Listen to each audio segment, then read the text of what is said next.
Welcome back to Moorway South. This episode is going to be working on the north section of the layout, which is the Great Western Railway era.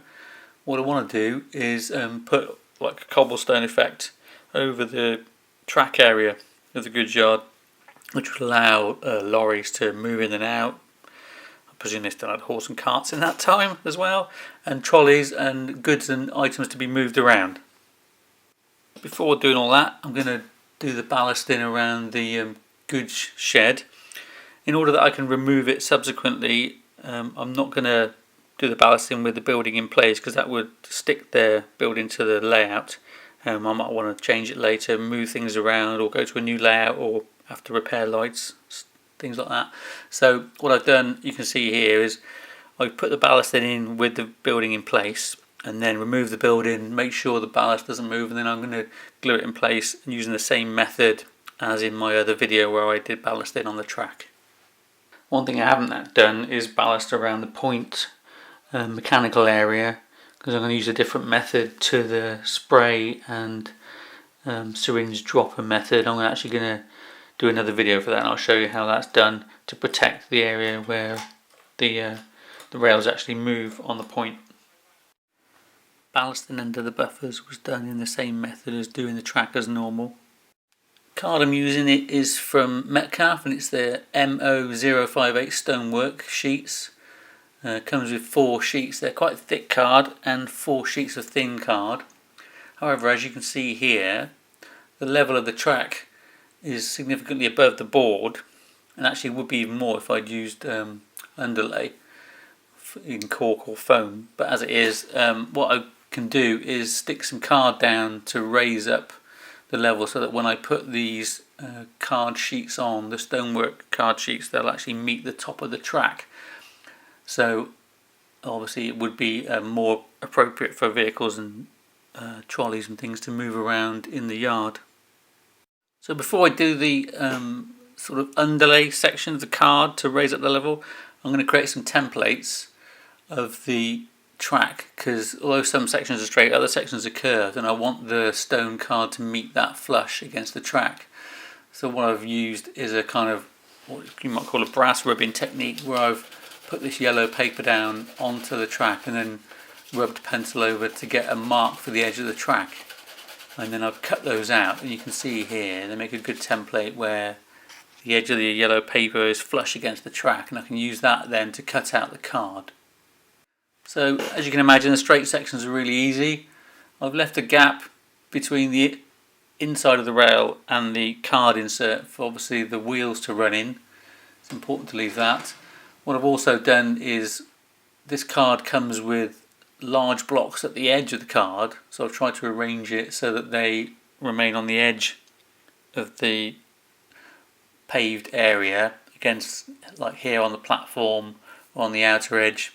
That's not always been possible because of the amount of material, and I don't want to waste card in using those bits up. Obviously with a limited number of pieces, I've had to work out where they're going to go. For the area in between the rails, I've stuck little bits of card in small sections using double-sided tape, and then cut out the card using the yellow paper templates, and then again use double-sided tape to stick those in. So this is the overall view of the layout now the card's in. It looks really good, I think. It looks like little old cobblestones, this particular card, even though it's not described as such, so I'm really pleased with that. Where the stonework meets the level crossing, I've cut that in to meet, and then finish the undercard slightly further back to allow it to sort of taper in. There's some areas where the ballasting hasn't gone far enough, so I can do that later and add those in. Next stage will be to put a wall in. I'm going to use the leftovers from the railway station that I did in the west, and I'll use that to go around the edge of the goods yard, and then also add in the buffer stops and ballast those too. For the other side, I'm obviously going to leave a gap for the track for the wagons to come in and out, and then there'll be a wall with a building. You'll see that in a bit. So for the wall, I've got leftover card, which is like the brickwork, and I can put the grey card, which is provided in the kit, in the middle, glue those together, and then use the capping stones for the ends of the wall and also to go on the top. There's plenty of that left over, so there should be enough to go around. As you can see, the level crossing away from the goods yard is a modern style. For the wooden planking on the level crossing, I've used these decor sheets by Bush. Just cut those to size. So they've been glued on using PVA glue, but what I found is the edges that are nearest the rails were actually lifting the wheels of rolling stock above the level of the track, the actual top of the track, and therefore losing electrical contact. So I've cut back, you can see here, I've cut back strips back and then painted with brown acrylic paint, and it kind of blends in really well. It's not so obvious. So the level crossing that I've inserted into the track layout to the north of the goods yard is a Hornby one, and it comes in two different formats. In the same pack you can have a modern layout or an old-fashioned layout with the swinging gates. So that's obviously the one I'm going to go for with this. One thing I did notice though was that the actual posts which are on the plastic spruce for the kit have actually got code numbers on the side of the post, which is really a bit of a pain because they're so obvious, especially when they're painted, they stand out. So what I've had to do is file those down prior to painting the gate post brown, which was a bit of a fiddle. One thing that has happened is that the edge of the card is lifted up where I've sprayed with water beforehand before doing the ballasting. So I'm going to have to glue those back down again. Next time what I'll do is put probably aluminium foil down over the card to protect it from water, stop that soaking in, but it shouldn't be a problem to fix that. Now that all the card is done and the ballasting, I can start to add the details that will really bring it to life.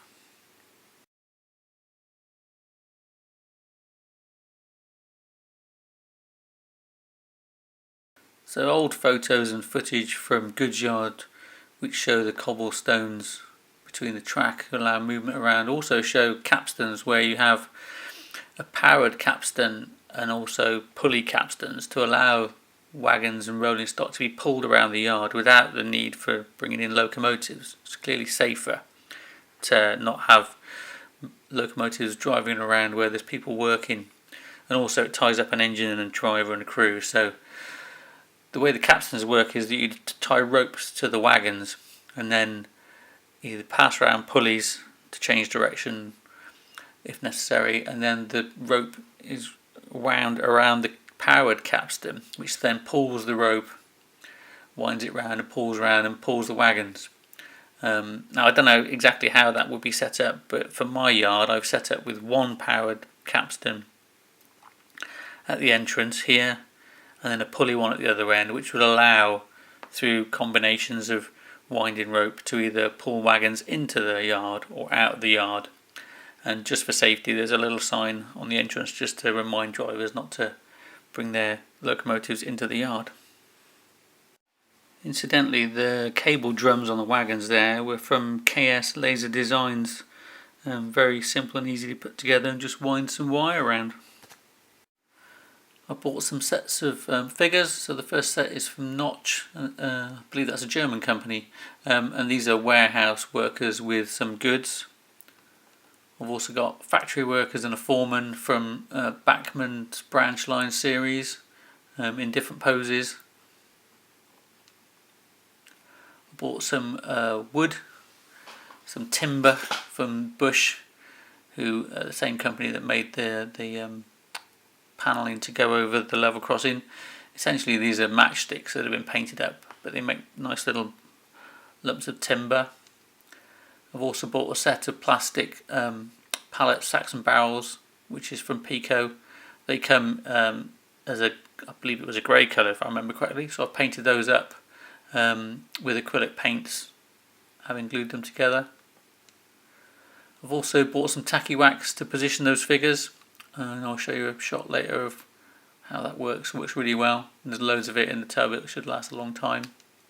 While I was at a show, I bought some items from Ten Commandments, the little, I believe they're lead, the little metal, white metal cast items. So there's like beer kegs and look like barrels at this scale, and those are 00 gauge little barrels.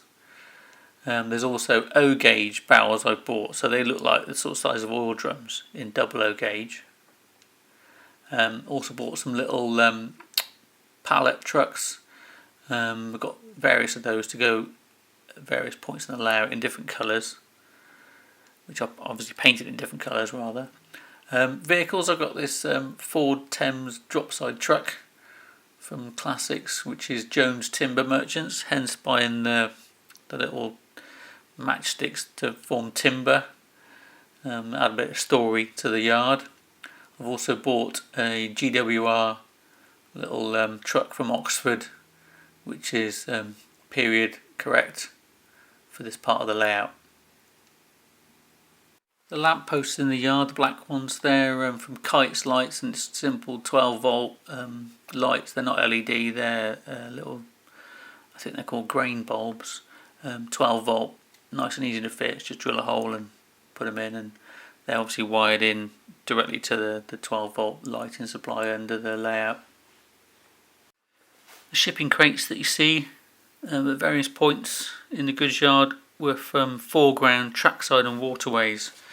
Again, laser cut and nice and simple to put together in various sizes. I really like the way they add a bit of detail to the layout in terms of not only the working areas of the layout, but also just to fill in bits and pieces. The tacky wax I apply with a tiny screwdriver, just dig a little bit out and put it on the feet of the figures, and you can see here how they just nicely stick, and it's quite unobtrusive, it's not so obvious.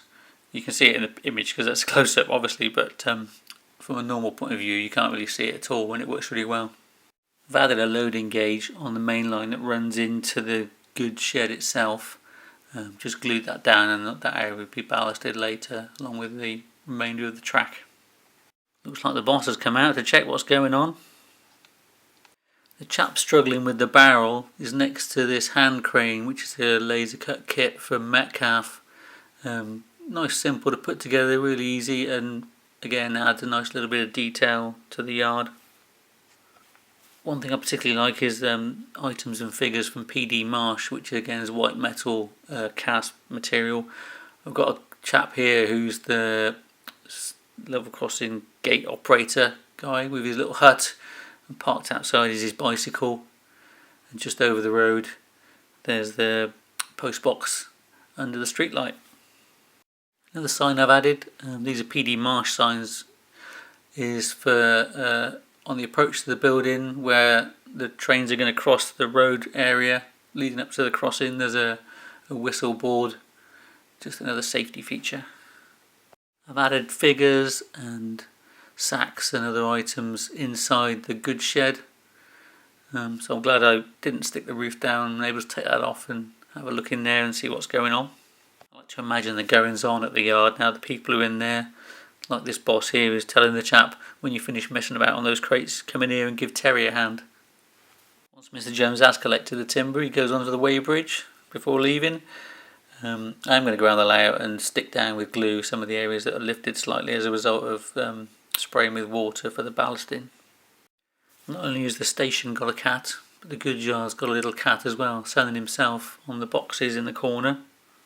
Overall, I'm really pleased with how the cards come out, nice and flush against the rails and the walls around the goods yard, and the details really make it for me. The little figures that are carrying out their work and all the goods piled up and the interesting things to look at, and the level crossing as well, which reminds me of the crossing I used to pass over going to school. And again there was a chap who used to sit in the hut and operate the gates when they were needed, and even let the kids do it sometimes. I'm also really pleased with the lighting.